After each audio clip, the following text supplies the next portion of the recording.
Thank you very much. So Γιώργος Κατσαμπέκης is a PhD student of School of Political Sciences in the University of Thessaloniki. He is going to speak about populism against democracy or Europe against itself, challenging conceptual orthodoxies. Giorgio, go on. Thank you very much, and thank you for the invitation to participate in this very interesting conference. I guess it should be clear by now that we're here to discuss one of the most used and abused terms in public discourse, both inside and outside the academia: populism. So the label populist is persistently utilized across the Western world to signify a vast variety of policies, ideas, practices and politicians, to the extent that for some academics and intellectuals it has become misleading, if not useless. And indeed, populism is most often treated by scholars and commentators as a democratic malaise, a social disease, and definitely a threat to democracy. It's supposed to be an irrational, Manichaean view of society that misguides the immature masses, releases uncontrolled social passions, and thus threatens to tear society apart. Taken in this manner, it shouldn't come as a surprise that most of the European media saw the recent impressive rise of Beppe Grillo's five-star movement in Italy as an alarming populist flood and a real threat to the Italian democracy. A few months earlier, similar concerns were voiced by the European media and the European elites on the occasion of the Greek elections. In the Greek case, the populist danger was incarnated mainly by the radical left Syriza and its intention to go against the austerity agenda and scrap the memorandum. To be sure, Europe has found its boogeyman. But is this really the case? In what follows, I intend to challenge this orthodoxy that seems to be dominant both inside academia and underline the dangers that such a rather unhistorical take on populism entails. After all, recent theoretical elaborations and historical experience have clearly shown that populism cannot be a priori perceived as good or bad, democratic or undemocratic, progressive or reactionary as such. Historically, we have seen cases of populist movements that were progressive and democratic, and other cases that were authoritarian and anti-democratic. Populisms in power and populisms in the opposition. Populists on the left and populists on the right. Would anyone ever suggest that movements like the Occupy Wall Street and the Tea Party, movements that are both branded populist, share a similar set of values and pose an equal threat to democracy? Is Hugo Chavez and Jörg Haider the same, or Alexis Tsipras the same with Marine Le Pen? I don't think so. Against the anti-populist commonplaces that tend to lump together anything that is perceived as populist, overseeing a significant ideological and political differences among cases, what I will suggest is that the deeply post-democratic turn of today's Europe, as described by intellectuals like Jürgen Habermas or Gordon Crouch, poses an often underestimated danger to democracy, a danger equal, if not even greater, than the scarecrow of a loosely defined populism. Moreover, it is this post-democratic neoliberal consensus that, by negating disagreement and democratic dissent, ultimately nurtures not only the worst and most undemocratic variations of populism, but also the new nationalist extremisms, giving them ground to appear as the only true alternatives against the remote and seemingly blocked system. So, I have divided the rest of my paper in two parts. In the first part, I try to deconstruct the anti-populist discourse, and on the second part, I'm focusing more on the Greek case and the way that the European Union has dealt with it. So, what is it that makes populism so dangerous? One of the most common characteristics that comes up as particularly threatening in the relevant discussion is populism's Manichaean view of society. A view that, by simplifying the complexities of social relations, separates the social between two broader camps: us and them, people and the elite, power and the underdog. We can understand this as the element of oppositionality. Such views of society as perceived as rather threatening, since they introduce sharp cleavages and dividing lines within a society that, according to the hegemonic strain of thought, should be fully reconciled. But we should still pose the question: can we imagine democratic politics or politics at all without adversaries and without identity formation? This kind of argument takes us back to the classic elaboration of the notorious for some Carl Schmitt on the nature of the political, namely that the specificity of the political lies within the distinction between friend and enemy.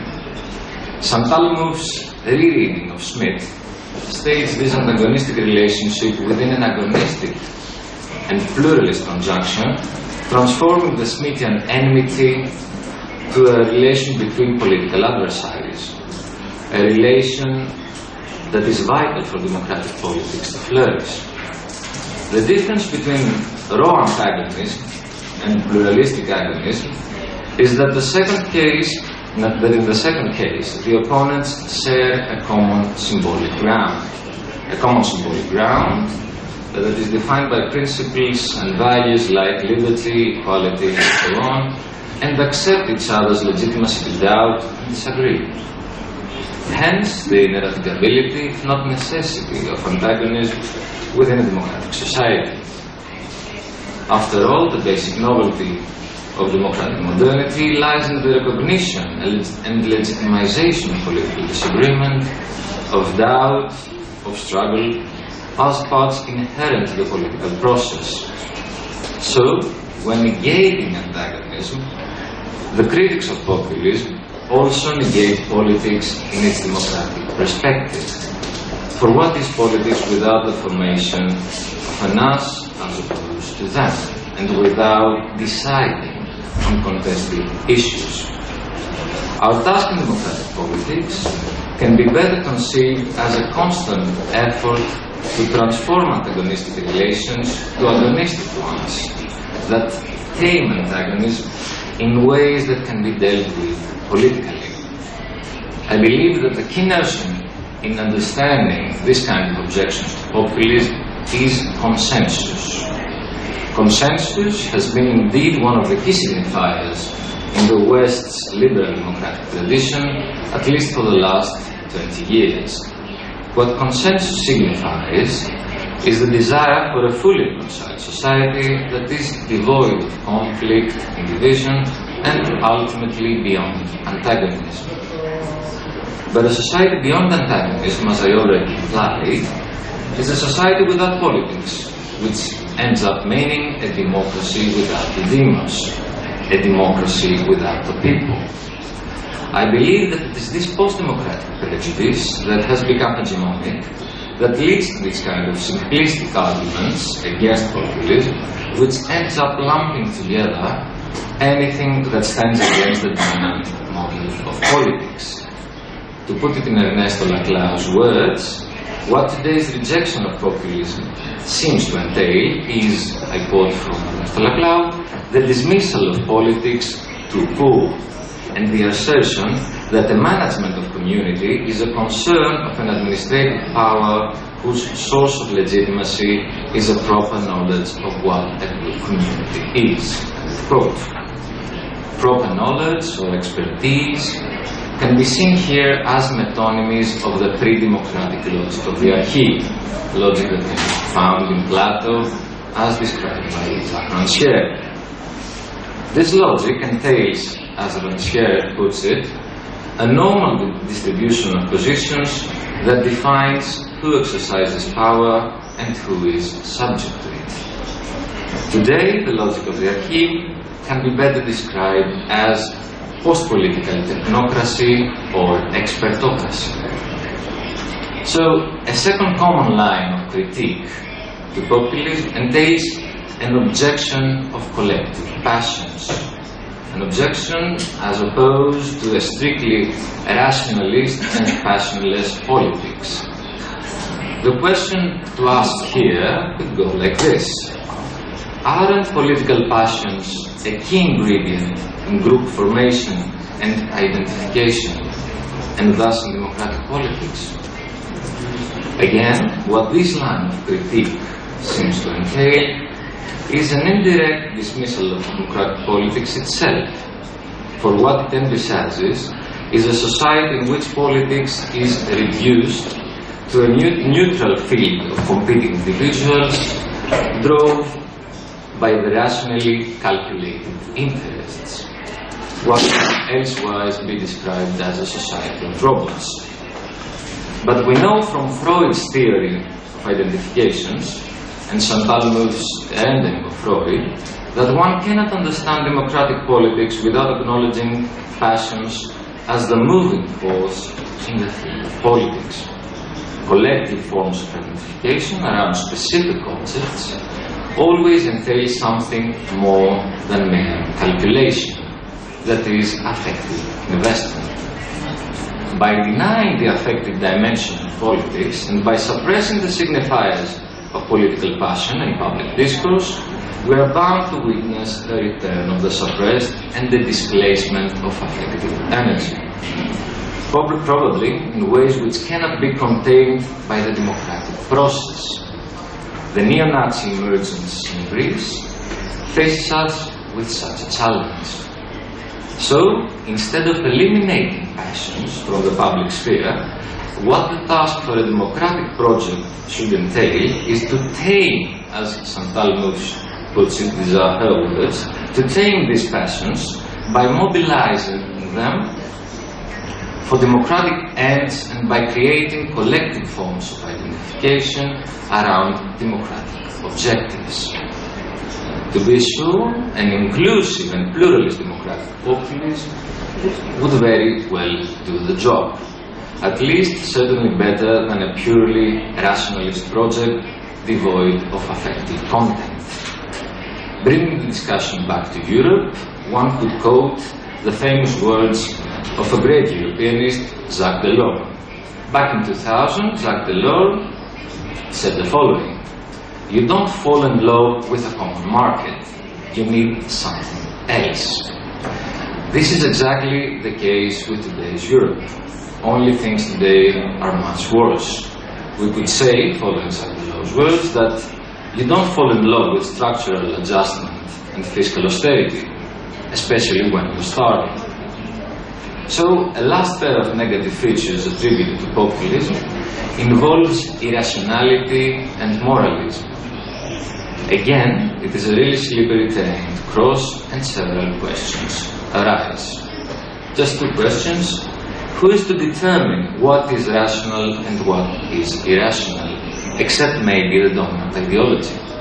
And second, isn't today's hegemonic discourse that demonizes populism as an absolute evil a predominantly moralistic discourse?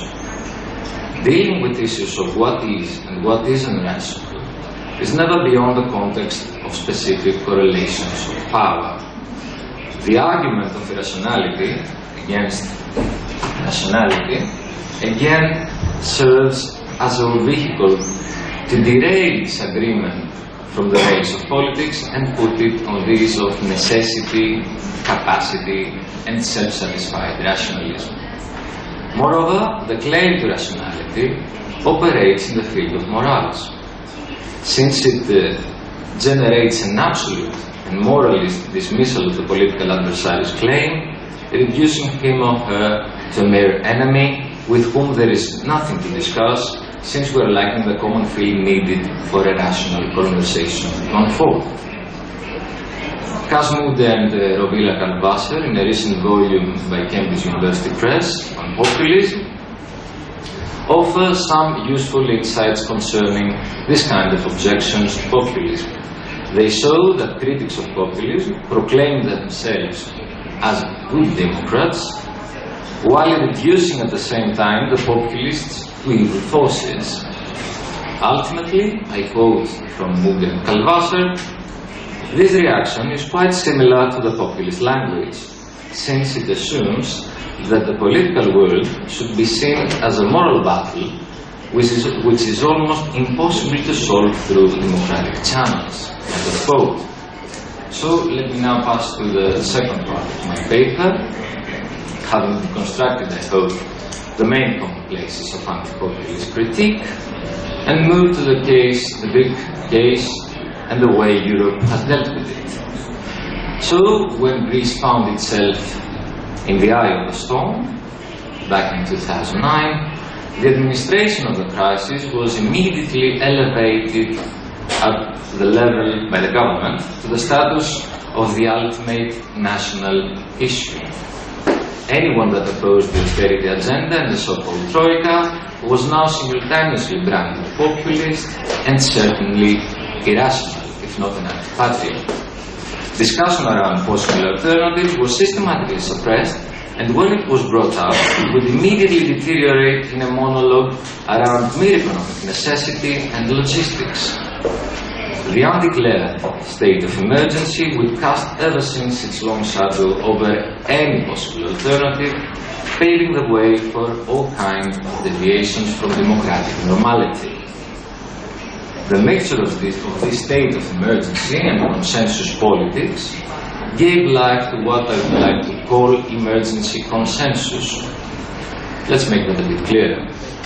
The European Commission, right from the start, demanded that all Greek political parties consent to the bailout terms and pledge to continue on the same track. It even asked from the Greek position to provide written support to the country's bailout plan for the flow of emergency borrowing to continue. Consensus that usually appeared in the discourse of the European Commission and European leaders as an advice or wishful thinking now appeared as raw blackmail. Either you all consent to the policies dictated by the Troika, or you do not see another installment and you go bankrupt. So the Commission's pleas for consensus would then be fully realized when PASOK and New Democracy, along with the marginal far-right neo-populist party Laos, led by Γιώργος Κατσαμπέκης, would form a coalition government under the ex-central banker and unelected Prime Minister Loukas Papadimos. It is rather striking in this case, as Yannis pointed out yesterday, that the European Union seemed to strongly encourage such a political alliance with a xenophobic extreme right party, while some years earlier it imposed diplomatic sanctions on Austria, reacting to the participation of the extreme right-wing populist Freedom Party in the Austrian government. Laos is a political party that belongs to the broader family of far-right xenophobic neo-populist parties in Europe. And yet, it became overnight a reliable political partner and a responsible ally as long as it would support the austerity agenda. What this case teaches us is that populism appears to be dangerous only under certain conditions, only as long as it poses a threat to the established power bloc. It was around the same days, I guess we all remember, that the EU encouraged the formation of a similar government in Italy under the unelected technocrat Mario Monti to calm the markets. This violent bypassing of popular sovereignty in the service of the markets in Italy and Greece, and the subsequent imposition of the emergency consensus was very likely what caused the major political realignment in both countries when the time for national elections came. Popular sovereignty was at first bypassed, and then elected technocrats imposed harsh austerity measures without any democratic or popular support and legitimization. But when the people were given the chance to voice the disagreement, they did it with a rather spectacular, in the case of Greece, rather alarming way. It is crucial, I think, to recall here the anti-populist hysteria in the Greek and European media right before the Greek elections. Christine Lagarde, the managing director of the IMF, urged the Greek electorate in an interview to the BBC not to vote for parties that are ostentatiously populist. Angela Merkel would make similar statements, while EU officials also voiced their concerns on populism. The editorials of German newspapers like the Bild or the Financial Times Deutschland openly called the Greeks not to vote for the populist Syriza, even addressing them in the Greek language, in the case of the Financial Times Deutschland. The Bild would go so far as to warn the Greek electorate that, quote, tomorrow you might have elections, but you do not have any alternatives, of course. Such attempts to influence the electoral outcome in an otherwise democratic sovereign state were bound to strike a nerve. And while everybody was worrying about populism, the real shock came from neo-Nazism. I think that this is a clear illustration of the consequences of the European elite's stubborn sticking to a consensus politics that, behind the mask of a moralistic anti-populism, dismisses any social reaction and any political opposition.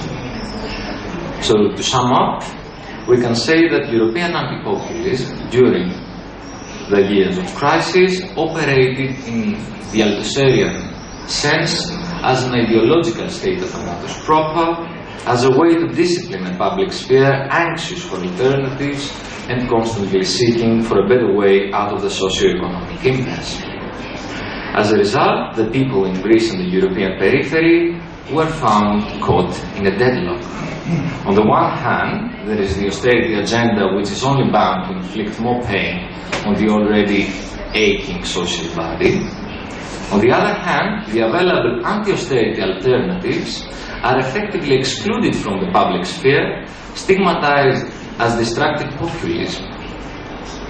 But by not giving ground to popular dissent to unfold in a political way through an open and agonistic public sphere, by suppressing collective passions as archaisms that should be eliminated, and by demonizing any anti-austerity alternative, the emergency consensus is pushing frustrated subjects to radically oppose the political system and the European Union and express themselves in more radical and often apolitical, if not anti-political ways.